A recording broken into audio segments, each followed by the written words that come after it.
It's Press Pass with Jack Ebling, Mid-Michigan's spirited sports debate. Now let's get talking sports. Here's Jack. Welcome, Mid-Michigan and beyond, to a June Stop Swoons edition of Press Pass on Fox 47. The Detroit Tigers, prominently featured in last Sunday's obituaries, took 5 of 6 games from first-place teams in the American League, and it's hard to remember a better win than today's 5-4 walk-off over Seattle, thanks largely to the power and poise of Rookie of the Year favorite Kevin McGonigal. The New York Knicks will try to take a 3-0 NBA Finals lead over San Antonio tomorrow at Madison Square Garden. No team has ever rallied from that kind of deficit, and the Knicks will be going for their 14th straight win, one shy of the NBA record in the playoffs. The Vegas Golden Knights held off a furious charge by the Carolina Hurricanes to win in double overtime and take a 2-1 lead in the Stanley Cup final. And if Vegas wins, hat-trick hero Mitch Marner can take the cup back to Toronto, where his former teammates have never touched it. From the Golden Knights to Golden Tempo, the fast-finishing Belmont Stakes winner, it was a great way to start the month. Here to talk about all that and more is Team 662, Rico Beard, longtime Detroit radio and TV personality, Spartan insider, and co-host of the Valenti Show with Rico on 97.1 The Ticket. Rico, you like June, right? I do like June. I mean, it's the halfway point of the year, and then you realize, wait, Christmas will be here soon. But no, I love June. We get playoffs in basketball and hockey, even if you don't for Detroit teams. But it won't be long, and we'll be talking football, and we never stop talking basketball. Here to do that, Deshaun Tate, our Lansing-bred Atlanta-based basketball savant, and a brother of Detroit Mayor Mary Sheffield. Deshaun, how are you? Outstanding, Jack. I don't think I heard anything you said in that whole thing except for the word basketball. But anytime that you're introduced as the sibling of anyone, it's probably a clear indication as to who's doing the right things on the right path and who's not. But nonetheless, I'm really enamored to be here with both of you guys. Haven't seen Rico in a while, and it should be fun. Well, your sister, Mayor, doesn't have to worry about losing an NFL team the way they do in Chicago. Can you imagine what the blowback there must be like? I can only imagine. But I tell you what, she's the darling of the state right now. So So is Kevin McGonigal. We'll be right back talking Tigers and much more up next on Press Pass. Welcome back to Press Pass on Fox 47.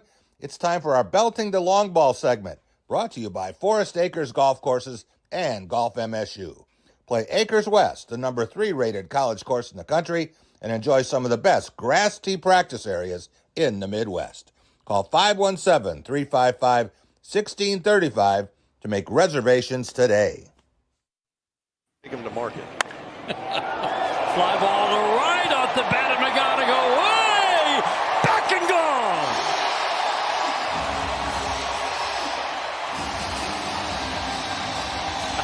He saw that one out of the hand. The McGonigal are working today.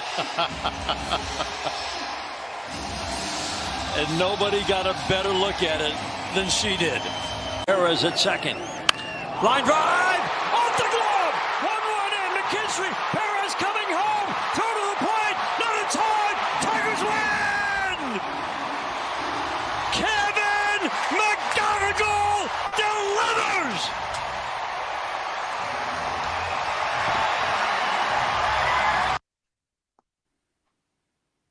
Dan Dickerson might need a sedative after that game, gentlemen. Rico, the McGonigal were love goggles today at Comerica. When you look at what the Tigers did, and you thought for a minute that they might be back to the May Tigers, what happened? I mean, it was a weird thing. The Seattle reliever really had no control. We had 2 men on, second and third, and then I'm thinking to myself, I'm not pitching the ball to McGonigal if I'm Seattle, but if I'm a Tigers fan, I'm hoping you absolutely pitch the ball to McGonigal. And he did exactly what we all thought, Jack, with the walk-off win for the Tigers. His first one as a Tiger. Runners on second and third. They didn't want to walk him because of the control that you mentioned. And instead, they head home with 2 losses in 3 games to Detroit. Rico, what happened to the team that shared the worst record in baseball 1 week ago? Jack, I mean, it's a simple phrase. Sometimes cliches are true. That's Right. baseball. That's the only thing that I could say. Just when you want to write a team off in baseball, they go out there and they beat 2 teams that are leading their division. Yeah, this team was left for dead. Now, it feels good in the moment, but if you extrapolate this thing out, Jack, they got to play like 630 baseball for the rest of the year just to get to 86 wins. So how about we just be happy in the now and not look towards the future? Yeah, if you think they can play like the Braves the rest of the way, then we can have a discussion about the postseason. Deshaun, how do you explain what a new month can mean? Is it as simple as just tearing a page off the calendar? I guess it can be. I know that seems like it's probably really easy to say, but as you can see here with a 5-1 starting the first 6 games, I don't think in the last 2 or 3 months that they have won more than 2 games in the first 6 games of the month. So I think that, just kind of getting a little bit more accustomed, getting used to just going out there and, like you said, ripping just a page off the calendar and figuring that it's a whole new start, trying to find a way to carry that over to the next month. And getting a few players back. Gleyber Torres and Kerry Carpenter had their moments as well. Rico, comparing the hitting in May and what we saw at the plate in June, did they get a new shipment of bats?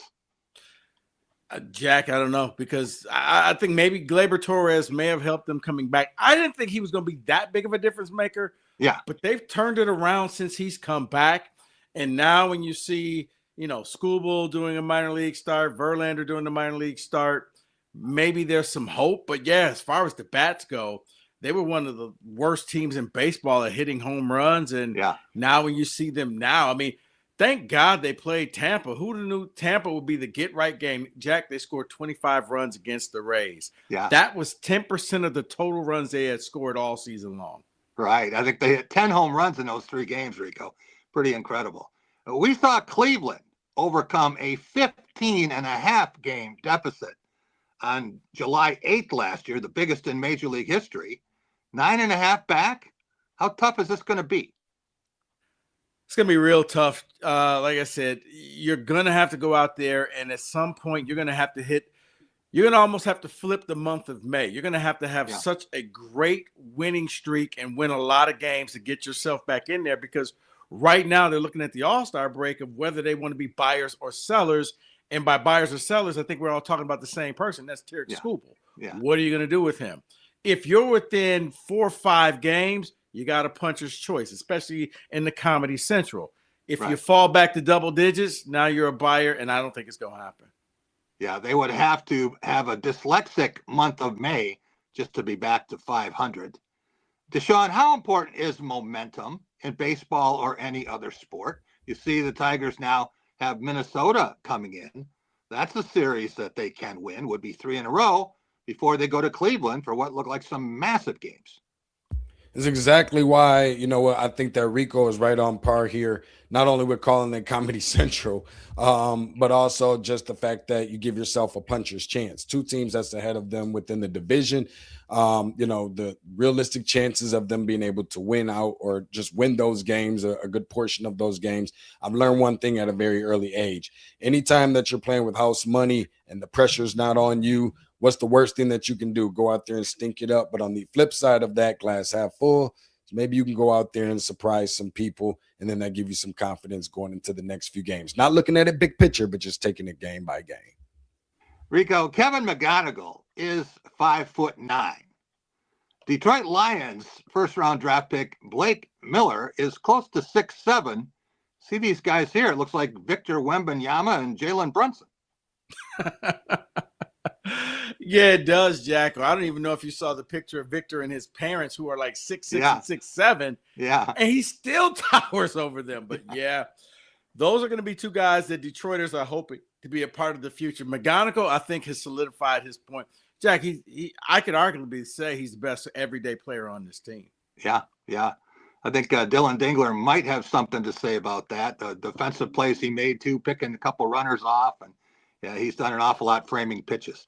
Deshaun, do you know who this baseball player is? I can't say that I do, Jack, but I'm sure you're going to educate me. His name is Jahmai Jones, and he is 1 for his last 27, 0 for his last 16, but for some reason, A.J. Hinch keeps pinch hitting him in place of left-hand hitters. And if I was Colt Keith, I'd be really upset today.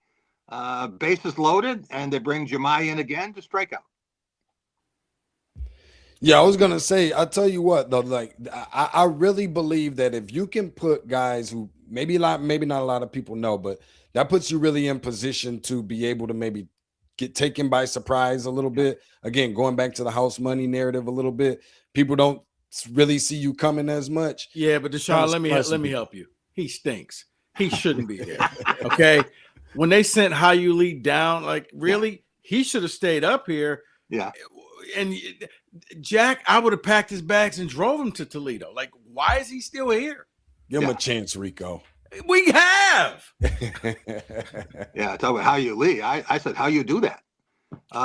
Rico, to add to the Tigers' newfound optimism, we got Tarek Skubal today, West Michigan, against Dayton now. I understand this is a ball, but couldn't have had a much better outing in complete command. Gave up 2 hits, didn't walk anybody, never does. And it looks like the surgery has been as effective and fast as anyone could ever have hoped. What can you expect from Skubal the rest of the way? Jack, I think the next 48 hours are going to tell you whether or not he's healed up quickly. So just be on the lookout for that. We'll be right back talking NBA Finals. Up next, New York and San Antonio here on Press Pass. Back to Press Pass on Fox 47. It's time for Just North of Amazing, brought to you by One North Kitchen and Bar in Jackson, Lansing, and East Lansing. Welcome to a world of great flavors and a great place to have fun. Do your taste buds a favor and stop at any One North for a wonderful time. They'd love to see your smiling face.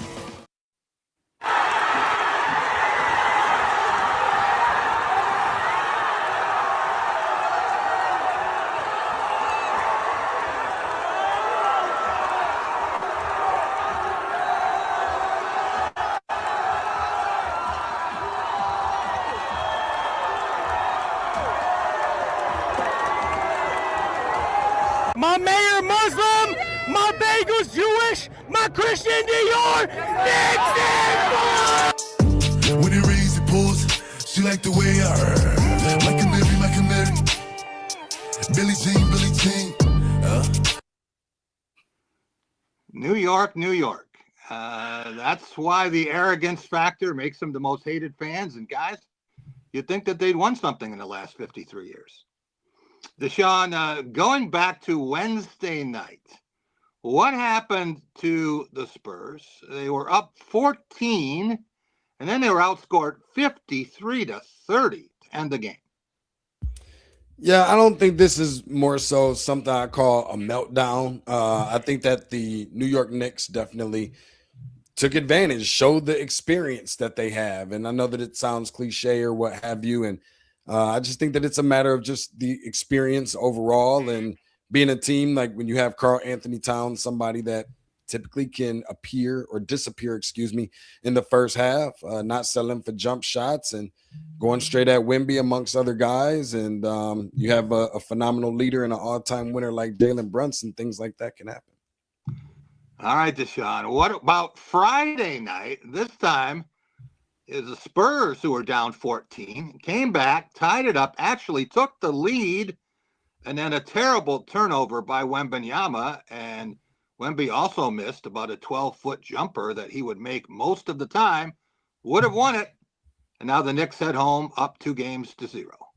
Yeah, defense down the stretch, Jack, I think is ultimately what it comes down to. And, sometimes it's just inevitable that teams are going to go on runs and, it's a make or miss league or whatever narrative, fancy thing, cute thing that people want to call it. But listen, I mean, that's what it comes down to. Just ask Cade Cunningham when it comes down the stretch and making turnovers. So again, they have another chance at it. But I think the worst thing New York can do right now is exactly what you just saw in that video, which is to treat it as if they won a championship. Game 3 is going to be extremely huge if San Antonio can extend this and make it go back to the 5th game in Texas. Rico, the last time you were on the panel, your partner that night said it was going to be a short series, San Antonio and OKC.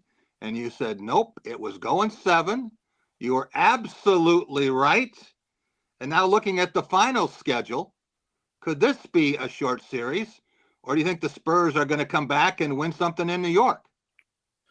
Yeah, Jack, I think you're probably looking at this thing, depending on what happens in game 3. But I'm looking at game 6. New York wins it in New York. Crowd goes crazy. They'll be the belle of the ball.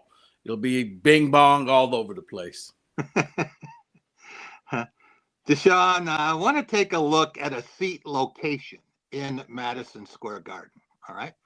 Believe it or not, this is row 16, right on opposite the baseline. How much would you pay for these seats? Oof. I ain't working with Jack Ebling money by any stretch of the imagination, but at the very most, I'd probably be willing to maybe for the finals. For this game, game 3.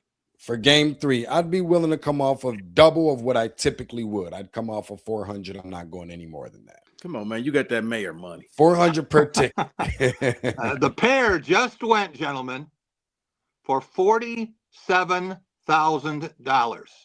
$23,500 a piece. And you can imagine what it would be like for a game 6 if the Knicks have a chance to clinch. Rico, as if Knicks fans aren't already worked up in a lather about this. Now we see that with Donald Trump coming to the game, they're going to have to cut back on seats because of his entourage. And there will be no viewing outside MSG where the fans had planned to congregate. Something tells me that he might get a hostile reaction. Jack, you know what?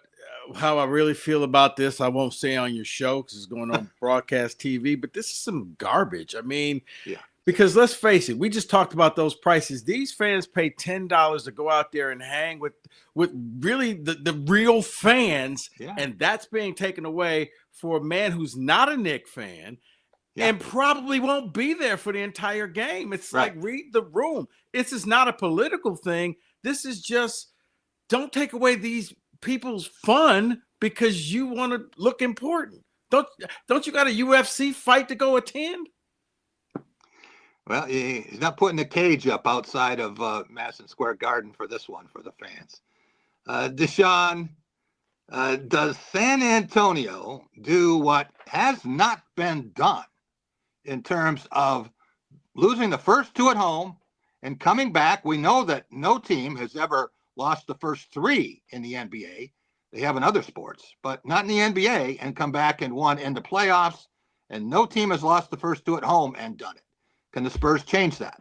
No, I don't think that the Spurs will change that, especially without Greg Popovich, strolling the sidelines or what have you. But you know what? I'll say one thing is that, this is a team that, not only just a franchise, but a team that you just definitely don't want to count out, especially whenever you have a star player that is something that we've never seen before. But I think you just, you play one game at a time. I don't think it's going to be enough to be able to come back. Rico but said, Deshaun, go ahead, Jack. 6. You said what? What are you saying? Oh, no, I was going to say, but when your star player is coming out there saying how the moment is too big for his team, I'm wondering maybe he's saying what's going on in the locker room. That's a young, talented team. They may be back, but I just think they're in over their heads right now. Yeah. Deshaun, are you saying Knicks in 6, 5, 7? What do you think? I'm going to go Knicks in 6. I think game 3 and game 5. Yeah, game 3 and game 5 for San Antonio. Okay. It sounds like you don't agree with the guy who said in 4. So, Deshaun, if you look at other seasons that have ended in a 6, 2006, the Mavericks were up 2-0 and lost to the Heat. In 2016, the Warriors were up 2-0 and lost to the Cavaliers and LeBron James, Cleveland's only NBA title. Is there something about the number 6 that we're not seeing?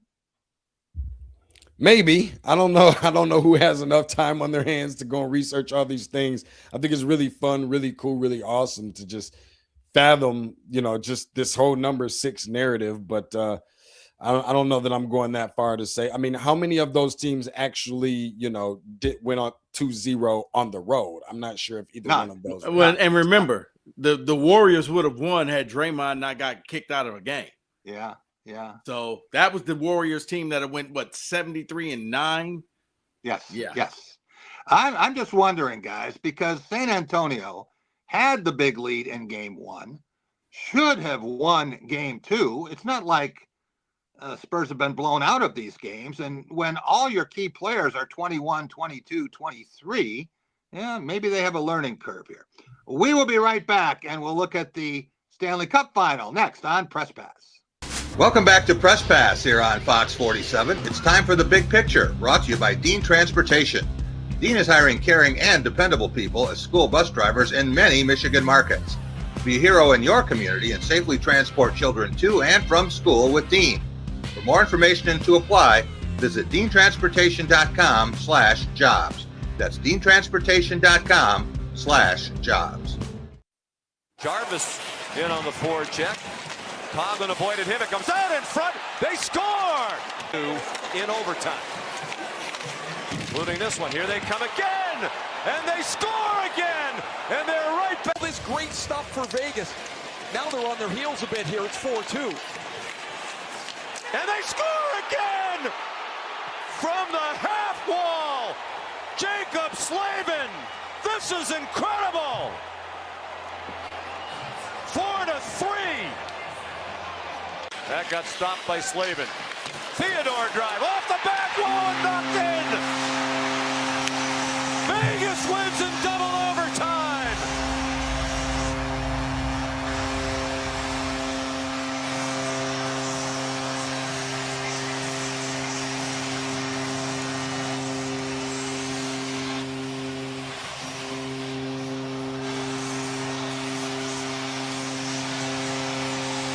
Theodore had the shot. When Carolina rallied, the fastest 3 goals in NHL final history, 37 seconds. Sean McDonough sounded a little bit like he did in 2015 in Ann Arbor, Rico. Yeah, he did. Sound like he had trouble with the snap there, but you see Shane Theodore and somehow Vegas came back and got it done 5-4.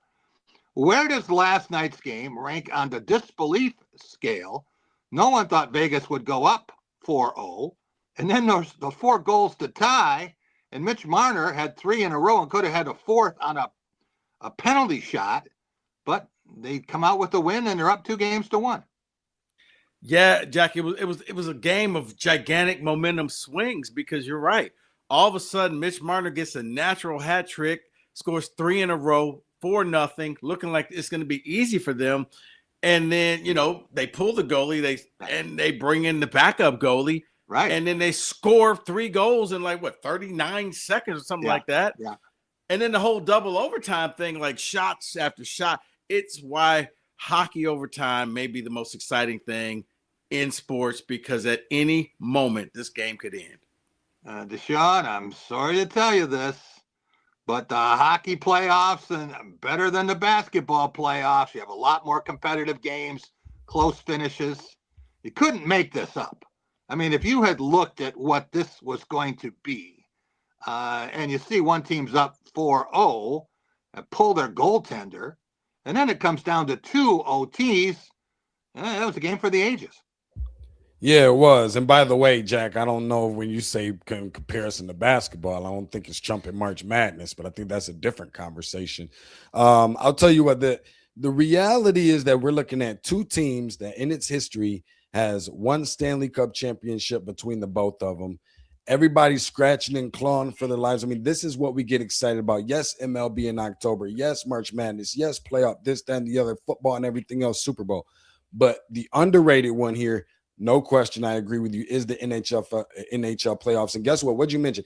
A score in 37 seconds sounds like a Tyson fight, for crying out loud. Three times. Well, and the fact that all 3 games have gone to overtime, Jack. Yeah. So that's what makes it like, oh my goodness, it's no commercial break. It's just up and down the ice. Underrated. Rico, what happens now? They will stay in Vegas for Game 4, but the Golden Knights only won 39 games in the regular season, and then they sweep Colorado, and now here they are. They could go through these last 2 series in 9 games. They won 4 fewer games in the regular season than the Red Wings. Yeah, I know. But now this will go 7, Jack. This will be, Carolina will have the advantage, and maybe Brendan Moore's walking around with the Stanley Cup at the end. Deshaun, how do you explain what Vegas has done as an expansion franchise, okay? And having been in the league for 10 years yet, just 9, but looking at the wins over that decade, pretty incredible, amazing stuff. And Dylan Larkin will have a new team, it looks like, very soon. We'll be right back. Welcome back to Press Pass here on Fox 47. It's time for our Going Green segment, brought to you by Graf Chevrolet and Graf Nissan on West Grand River in Okemos. With 108 years in the automobile business, they'll take great care of you, as they have on all 8 of my leases and purchases. For new or used vehicles or great service, go green, go Graf. I very much appreciated the board wanting to continue to support me in this way. There had been conversations for several months about, the possibility of an extension and a salary increase. I want to be clear. I never asked that, requested it. I knew that there were conversations being had by the leadership of the board. And yes, I know that meeting was a 2-part meeting, and I think you saw some of what came from it around disagreements around code of ethics and what the role of the board could be with respect to relitigating some of the issues of the past. And I set that all aside and continued to have conversations with Clemson. If Kevin Guskowitz really appreciated the board's support, as he says, why did he have to leave? Doesn't make any sense. Rico, Guskowitz is the 15th president I have dealt with at Michigan State. The next interim will be 16. The next permanent will be 17. Also, 14 football coaches and 12 athletic directors, besides the fact I'm really old. How do you explain the near constant turmoil and the churn here at the top, Michigan State? Very embarrassing. Jack, I don't know, and you're the Spartan historian, but I do believe, including the interim and the next president, with that, I got my presidents and athletic directors confused, but I think it's like 7 and 8 or 9 years. Yeah. Something ridiculous like that. I don't know. I don't know what the problem is. And I only can look at the constant, and the constant is the board. And I think that system is broken, and maybe we need to come up with a different way of doing this where they're appointed and not elected people. Yeah, and you talk to people in states, and most of them, almost all of them, have appointed boards, and they don't like that system either. But at Michigan State, it's been particularly poisonous. Deshaun, switching to leaders who plan to stick around. Jeremy Fears Jr., in position to lead Michigan State to a second Big Ten title in 3 years and maybe back to Ford Field for a second time in the Final Four. What does that decision mean? Yeah, fingers crossed that be the case, the latter. I think it's huge for Michigan State, not just any player, but a player that I think is either coming into the season as the best point guard in the country, for sure, got to be top 3 uncivilized if it's not top 5. So huge for a program that predicates its success based off of its, leadership and point guards, all of those things.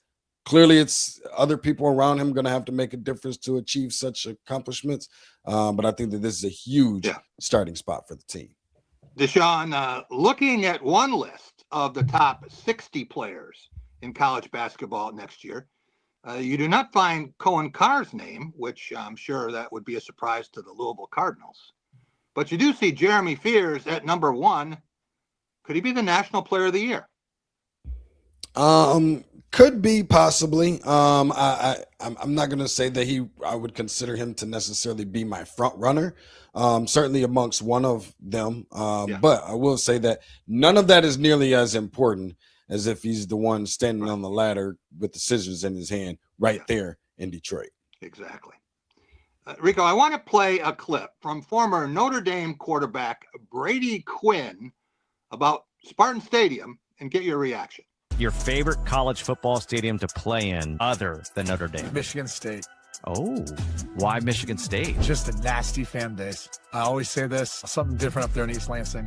Like, I compare them to like the Raiders fan base of the NFL. That was at least my experience. And we played down in Knoxville, and we played against LSU in the Sugar Bowl. Like, I get it. Like the SEC, there's something about Michigan State, something about that cold weather up there. Rico, is Michigan State's fan base still that nasty? No, I think I watched that interview when they're good. Yes. Yeah. Right now, no. Right now, they're the equivalent of playing a homecoming team. So, no, because the fans are just kind of out of it, Jack. I mean, I talk to season ticket holders right now, and they're like, well, why should I renew my tickets? But when this team is winning, you see the stripe, the stadiums, it's electric. I mean, even the games that they lose, I look back to the J.T. Barrett Ohio State game, that night game. Yeah. That was still one of the best games. It was one of the best games I ever attended, and they lost that game. Rico, MSU had a big week recruiting and got at least 4 pledges from players they really like, regardless of where they're ranked. But one player they did not get, Gideon Gash, on the top players in Michigan, and we know that 2 of his brothers are already here. Samson's coming in now, but Gideon went to Texas Tech, and I can only imagine what that bag weighed. That's that landman oil money, Jack, and Texas Tech is not playing. They went out and they bought a team. I mean, they bought a quarterback. Unfortunately, that quarterback can't play because he gambled, and he's trying to sue to get back in. But, yeah, Texas Tech, they're not even joking around. They're going to tell you, we got the bigger check, but we're going to try to get every top player we can. Well, they got a softball pitcher and paid her more than $1 million twice. Finished runner-up to Texas both years, but they've got the money. Guys, I want you to watch MSU hockey commitment, Ethan Belcheats, and get your reaction. East Lansing, what made it stand out to you as where you want to go next? Yeah, you see all the players that come through that program, and Adam Nightingale and his staff are so good at instilling pro habits in you, and then Will Morlock also so good with the strength and conditioning, and he's gonna make me stronger, faster, leaner going into next year. Chase Reed was raving about you, the Michigan State guy. So what can you tell me about his game? Yeah, I get to play him a lot in Windsor Sioux. There we play 6 times a year, and he's an awesome dude. Great guy. Got to meet him in Calgary, and then we play him. He's one guy. You always got to make sure when he's on the ice.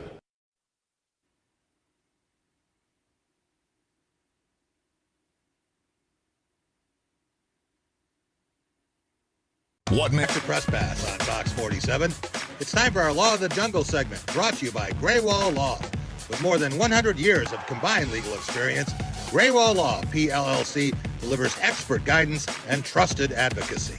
Their skilled team is committed to justice, offering compassionate, results-driven representation. That's Graywall Law, a great choice for professionalism, dedication, and proven success.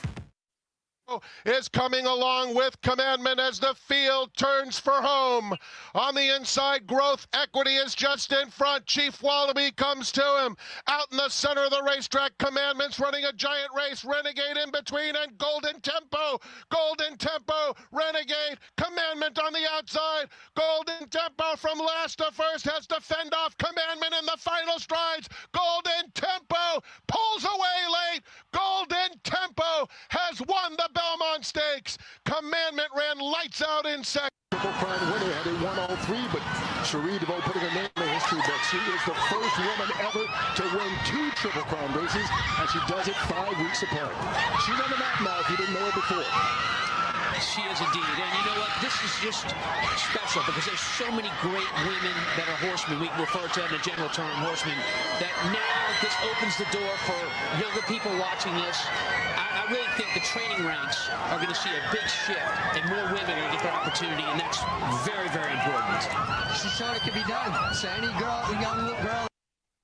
Kentucky Derby and now Belmont Stakes winner, Golden Tempo, a second furious stretch run in a span of 5 weeks. And to see Cherie DeVoe, I don't know if she expended as much energy as Golden Tempo down the stretch, but it was close. Rico, why doesn't anyone believe in a horse that's 2 for 2 in Triple Crown races, was a 21-1 shot in Louisville, not the favorite yesterday, 6-1 shot, but was a class of the field?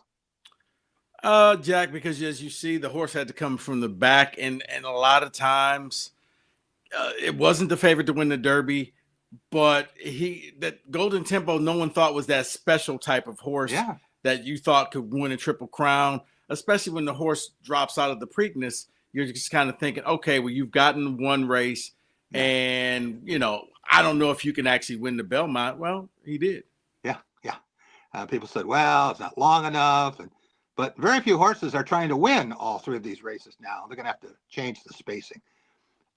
Rico, the turnout at Comerica today was not as big as it was in the Irish Hills.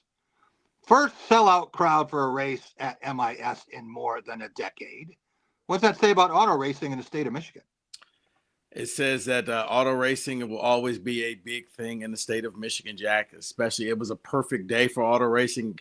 Sun's out, you can just go out there and watch the cars go around and around in circles. So no, it says that, you know what, Michigan still appreciates auto racing.